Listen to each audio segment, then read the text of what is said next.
thank you so much for being here, ABG Rocky. Let me introduce you guys to him. So ABG Rocky, he is from Camden, Arkansas, and is a hip-hop soul artist, stand-up comedian, father, and owner of his clothing brand, Rockystyle Apparel, LLC. Influenced by the artists such as Tupac, Lil Wayne, and 50 Cent, he has always been driven to work hard at everything he does. He currently has 3 studio albums released, having the first clothing brand created in Arkansas to sell and ship clothing to all 50 states, and enjoys being on stage doing comedy shows. Outside of entertainment, he spends time raising his daughter and cooking. Ladies and gentlemen, help me welcome ABG Rocky to Hot Latin 99.9. Thank you so much for being here. Oh, no problem. Love it. Man, I honestly, I feel like this is what I told you off air. Like, I feel like I know you without knowing you. Honestly, like, you're very, watching your social media, you're very creative, very outgoing. So it's an honor to have you here. And really, it's an honor to, introduce you to our Latin community and get them, let them know you for who you are and what you bring, which is a lot of talent. So thank you so much for being here. Wouldn't miss it in the world. Hey, so, let's talk about ABG Rocky. First, what really caught my attention is your artist name, ABG Rocky. Oh yeah. Explain that to me. We created this family. It's called All Business Group. Everybody around us or a part of All Business Group, also known as ABG. Everybody has like a business, and it also means loyalty, honesty, love, dedication. So we kind of expanding out there in the country, trying to like bring more people aboard and create opportunities for people. And one thing that I want to point out is whenever we were snowed in, you started making like these short comedy clips. Oh yeah. so and it comes very natural. So I can see it comes very natural. Your voice also is very good for like a comedian, and your music. Oh, yeah. It really adds a pop, and it really makes you like stand out from the other people.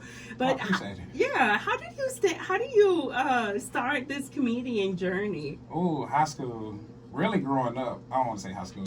Growing up, I was bad. I was like real bad. I used to stay in trouble. My parents used to tell me, Rocky, stop, sit down, and I wouldn't listen.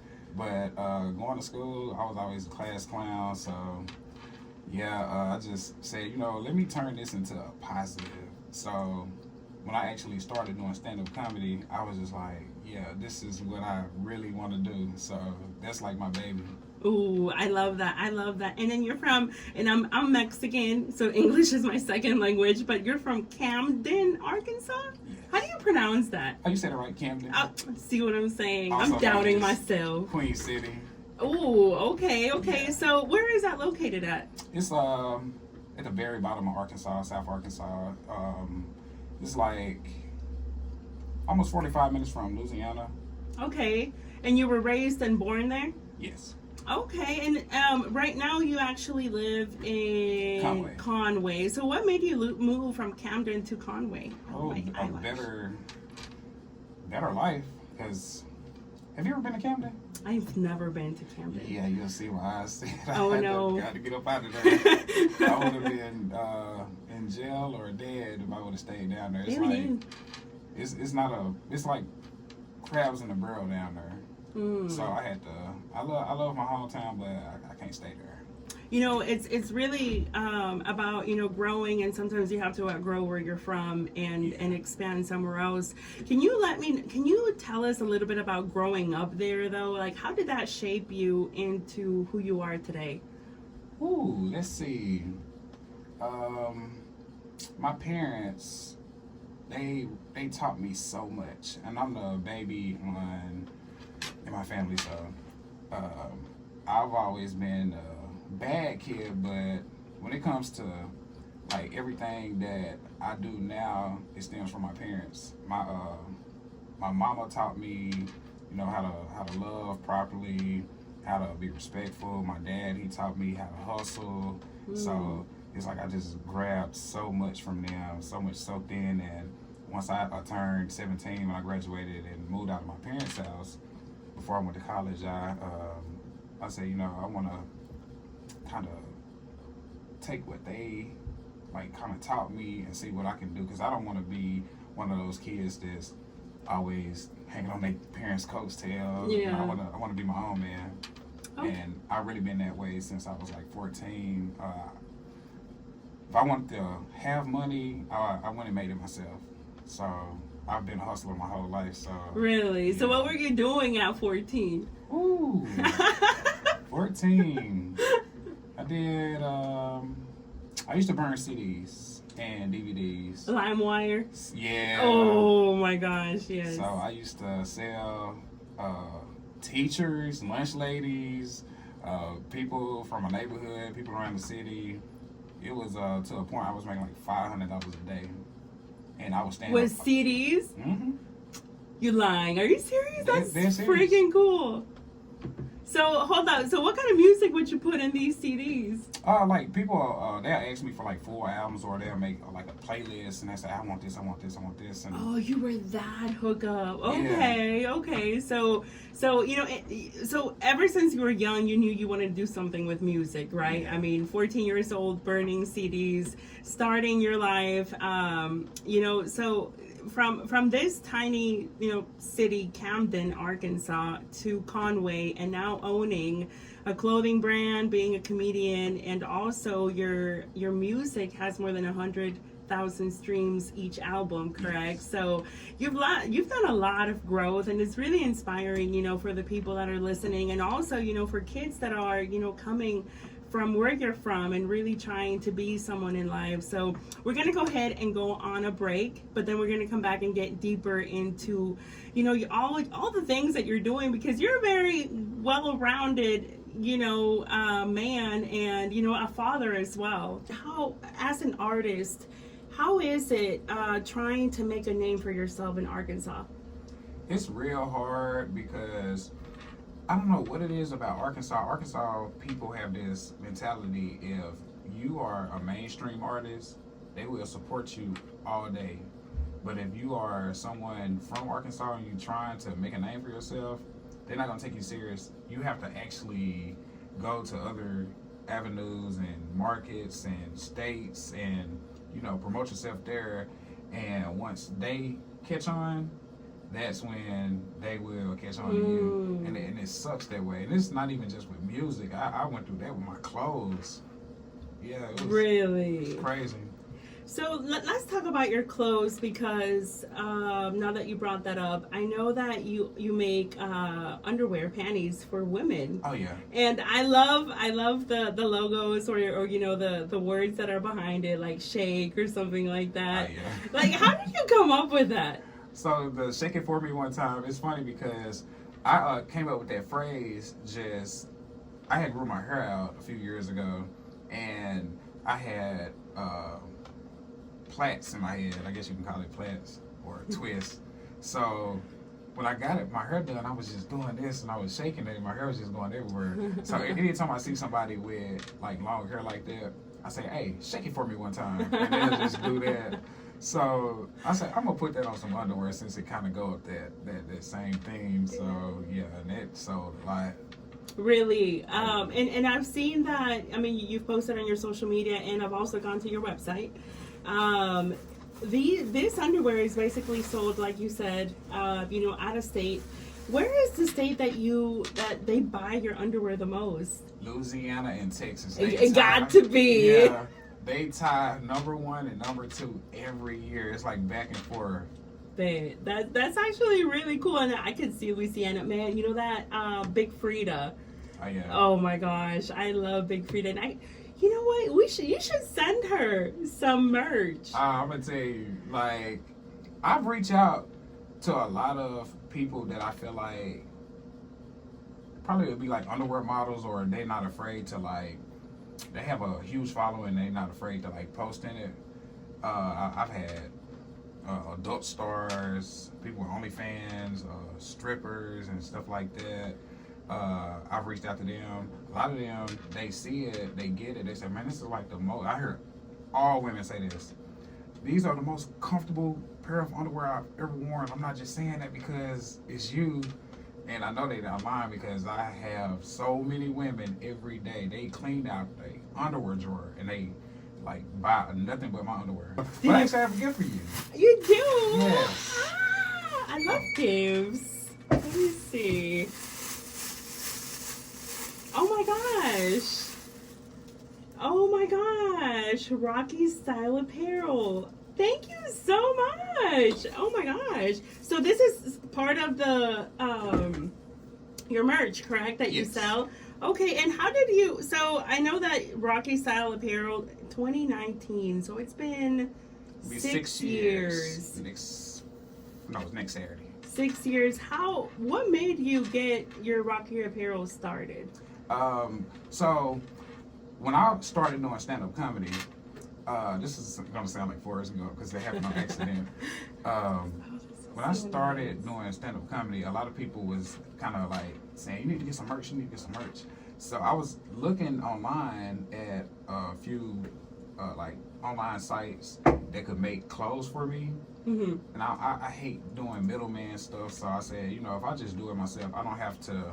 They'll get it quicker if I do it myself. I don't want to sit up here and order from a site. People want different colors, sizes, and different materials. So they had to ship it to me. Then I had to ship it back out, and it's very costly. I said, if I can do it myself, cut out the middleman, I can just do everything myself. But my clothing brand really took off once I said, I'm gonna start selling women's underwear.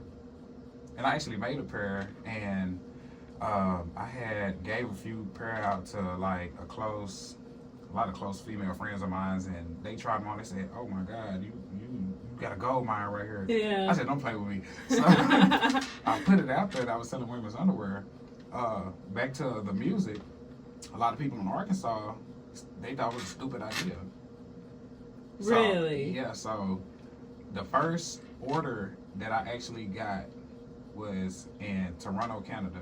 And then my second order was in Arizona, and my third order was in Ontario, Canada. So how did you market your underwear for it to reach Canada? Instagram. Oh, okay. So you got followers all the way from Instagram from your music. Yeah. Okay. It's been crazy. And honestly, it's really nice. I love. So you do all the designing and the printing and everything. Oh yeah, I do it all. I actually do have a pair of underwear. Let me see. Hold on. What am I doing? Hey, this is actually nice. You know the crazy thing about that? I got a song called Let's Go. And I had told a story about me being in a drive-thru at Whataburger. So I said, you know what? I got a lot of orange. Let me try to see what I can come up with. And that's the first thing I thought about. I said, Whataburger? Whataburger? What a booty. Dude, and this is actually okay. So let me confirm. The fabric is very nice. It's very like breathable, like nice. Yeah. I like this. Okay, so then you have different styles, correct? So this is kind of more like what do you call this? Like a thong. A thong. Okay, and then thongs, cheekies, hipsters, and boy shorts. So you're an expert in women's underwear. I'm the light skinned Victoria's Secret. I know. So you should work there. Look at you designing underwear for women. Would you ever transition over to men's underwear? I tried that at first. A lot of guys was kind of looking at me weird, like, "Come on, dude." I was like, "Man." Y'all wear Michael Kors. That's what I was, Calvin Klein. Yeah, like, Calvin and they Klein. model it. Like, oh yeah, I'm wearing Calvin Klein. Like, I'm like, all they say is Rockystyle. That's what I'm saying. You know what? For men, you should put right here, like the Rockystyle right here, like all over. That would be cool. That would actually, I love this. I love that it's actually something that you don't really see. Yeah. Like you're actually like the only, I guess, person in Arkansas that's really designing and selling panties for women. So that's. So where can we find this? If you go on my Instagram, I have an Instagram page for my clothing. It's at Rockystyle Apparel. On Facebook, I have a page. It's called Rockystyle Apparel LLC. So hold up, I got a quick question, and this has really nothing to do with this. So I'm just gonna like detour for a minute. So I know that you doing all this, and this is like a great idea, great marketing as well. Getting all these women to actually model and do everything. Well, I guess it's not really off topic. Where do you plan on taking this? I actually want to. I'm trying to see. Somebody mentioned it to me last week. They said you've been doing this 6 years. Last year I sold my 20,000 pair, and it's like now I'm a gold digger, so I try to set goals and stuff. So this year I think I decided I wanted to I want to get it in stores. Want to start somewhere, but I don't want to just do it like online, like on my Instagram and Facebook page. And I actually sell most of my clothes on Snapchat, because I have a lot of people on my Snapchat, and that's why it's so big, because they get it, somebody else see them get it, then they get it, and it just keeps spreading. So I mean, I love it. Like this is actually something that I would wear.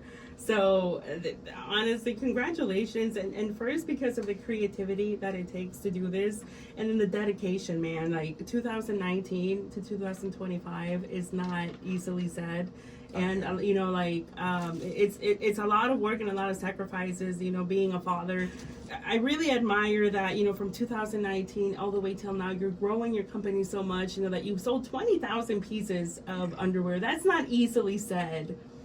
It's not. It's a lot of sweat, and I know all the shipping and everything. It's money invested, time invested, and it's absolutely people that care about you also helping you out. So shout out to everybody that really helps you get to where you're at now. Oh yeah. So because honestly, I feel that without our community, we wouldn't be anything. Yeah. So. And I really want to say something about this underwear, because, and it's not because, I just got this for free, but but I really love, they're really stretchy. Oh yeah. I really, you see some thongs out there, they're not stretchy at all, and they dig into your body. Yeah. So I really like them. Thank you so much for bringing me these pair. I'm gonna show them to my fiance later. I feel like you're a natural in the comedy. As far as comedy, like the first show that I ever done, I noticed something. Like as soon as I got on stage, I was in Dallas, Texas in 2018, January. I was so nervous. I was confident on the way down there, but once I got there, I said, "Oh my God!" But as soon as I got on stage and I got the first laugh, all my nervousness went away. I'm gonna tell you a secret though. I don't really tell nobody this, but since it's yes, it's just me and you right now.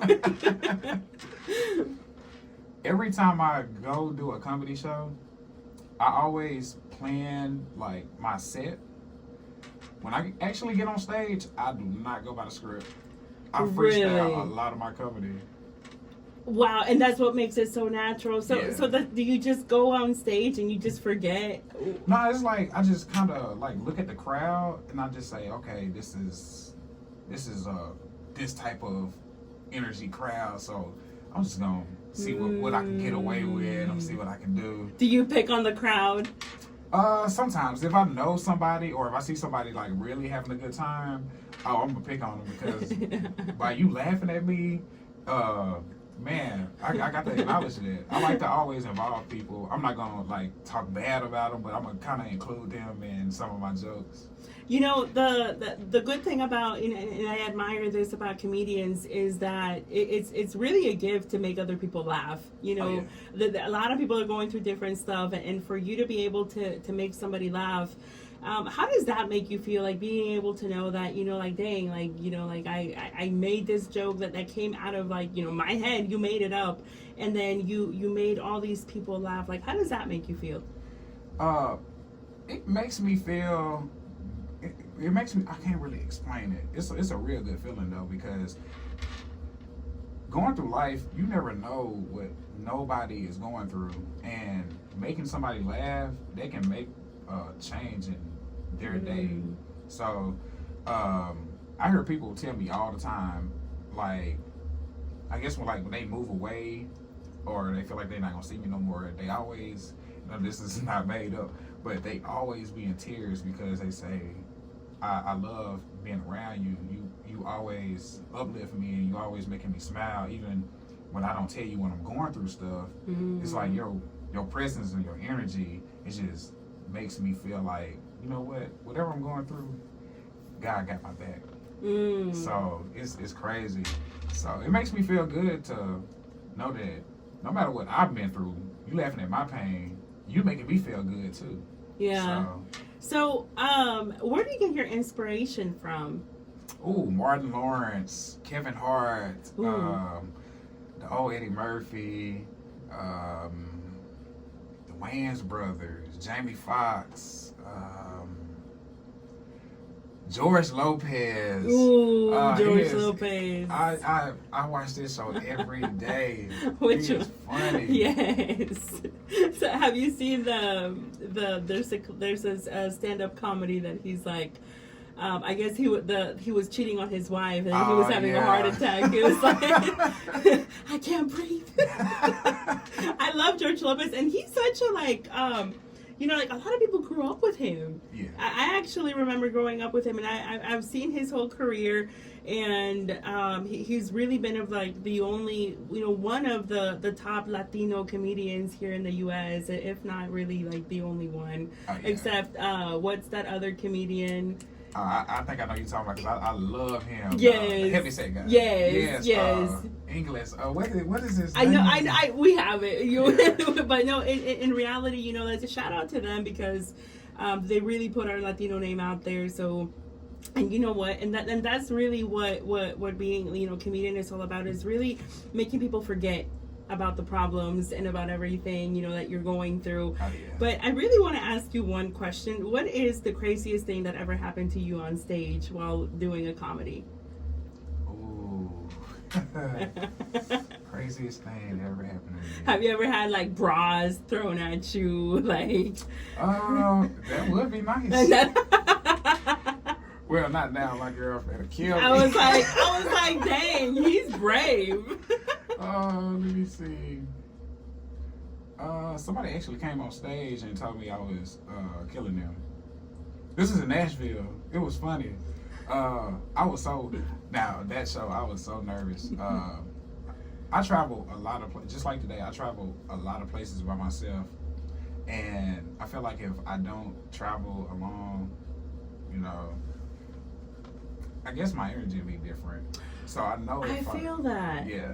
Okay. If I go by myself, I'm like, okay, I'm up here by myself. I got to do my thing. Yes, you're focused. Yeah, I'm real focused. Can't get sidetracked. Mm-hmm. So I went to Nashville by myself, and I was so nervous because I had all these jokes.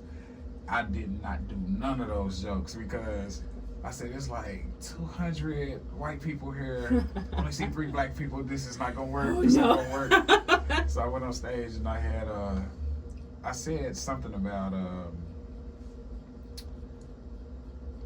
what did I say? I said I was at a church one day, and they asked us in front of the whole church, and this is a true story. They asked us what did we want to be when we grew up, and I said I was trying to say rapper. So when I had spelled it on paper, I left a P off. So yeah, it was bad. It was bad. So the guy, didn't nobody get that joke at first. They said, rapper, take a P off. This guy came on stage and he said, dude. It's a white guy. It was funny. I love white people. He said, dude. So freaking funny, man. It was like, man, hey, I get it. They don't get it. That was the craziest thing I could think of. And that's really it. Oh, and it's so tricky, really. Like, yeah. Like my hat goes off to like all comedians because it's really hard. And as somebody, that I go on stage and you know, talk in front of people, it's hard. Oh yeah. It's hard to direct, and I can only imagine how hard it is to actually, you know, have a show, remember your show, and actually be thinking about the next funny thing that you're gonna say. So I bet your mind is just like running like 1,000 miles an hour. Oh yeah. That is crazy.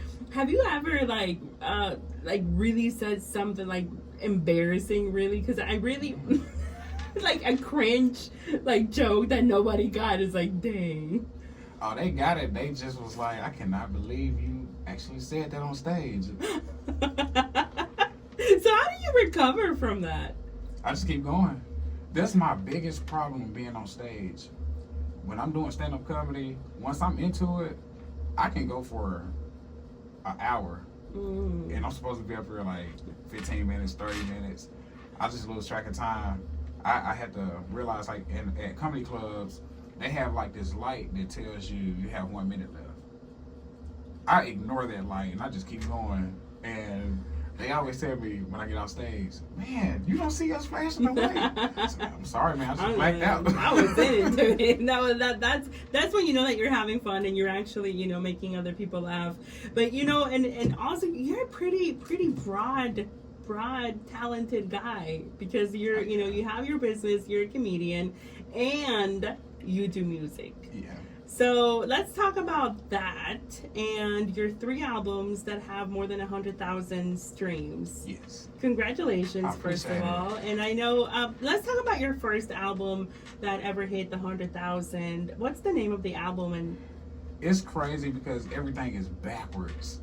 So my last album I released on my birthday, July 5th, 2024. It's called Soul Survivor. For some reason, when I put that album out, it just took off. And then that was my second album released last year. I put out an album back in January.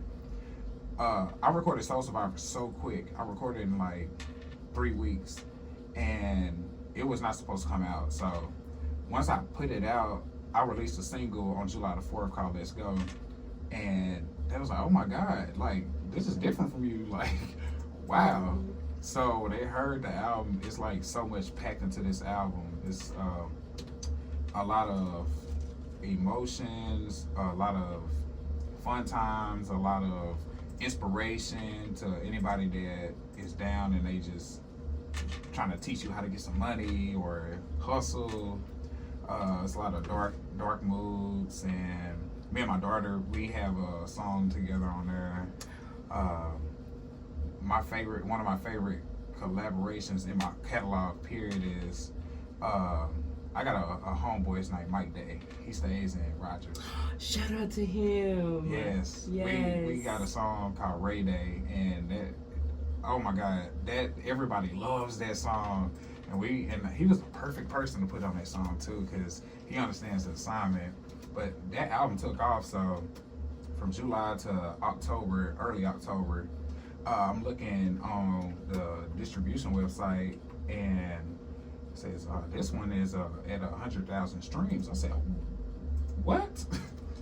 So my second album, it was like right behind it, and then my first album, it really wasn't supposed to be an album. It was a lot of singles that I had just released, trying to like test out my sound and stuff like that, because I kind of swapped a lot of stuff over once I had changed my name from, I used to go by Ray Rashad, but I changed my name to ABG Rocky, because a lot of people, since I was growing up, they know me by Rocky. So when I had put my first album out, it was, and that first name was hard to pronounce. Oh yeah. Yeah. Yeah. So go ahead. Yeah, it was crazy that all these albums, they, like my last album, 100,000 streams first, and then 2 weeks later, my second album that I released, it hit for over 100,000 streams, and then my first album, it released in 2023, and it followed. So all 3 of these albums went over 100,000 streams in October last year. Wow. And I said, dang, I'm ready to get back in the studio. Yes. Yeah. So I mean that definitely inspires you, right? So whenever it hits 100,000, what was the first thing that you did? Like, did you actually, start advertising your merch more, or what kind of things do you do to keep that growing? The first thing I did, went to my kitchen and I made some coffee and I just blasted one of my songs. I said, "Oh yeah, we on the right track." So after that, I put it out there that hey, my album got 100,000 streams in like a few months. I said, "Thank y'all." So more people was like, "Okay, let me listen to this, man. Like, what am I missing?" Yeah. So it's been growing. It's still growing every day. So it's like a domino effect. And I really want to play, because we're talking about your music career, I really want to play this song that you're with Michael Day. Oh yeah. And we've actually had him here. I actually had him here, like 2 years ago. We talked about his the program that he was making with Crystal Bridges for his film. Oh yeah. Yes. So shout out to him. But I really want you to introduce this song before we play it and tell us a little bit about it. Okay, so this song is called Ray Day. The title comes from my first name, which is Ray, and it comes from his last name, Day. So we just came up with Ray Day. I had told him, I said, "Hey, we need to come up with a song that me and you can just really just go in on." So I'm a big Tina Marie fan, so the Tina Marie sample set everything off. I did my parts. He heard it. I sent it to him, and he was like, "Oh my God, I got to come with it." So when he sent his back, I said, "Oh my God." So when I mixed it and mastered it, we both listened to it. We was like sitting back like, yeah. We did that. We did that. That's the second most streamed song on my album. Dang. Well, ladies and gentlemen, aquí estás escuchando a Ray Day con Michael Day. Estás escuchando a Hot Latin 99.9.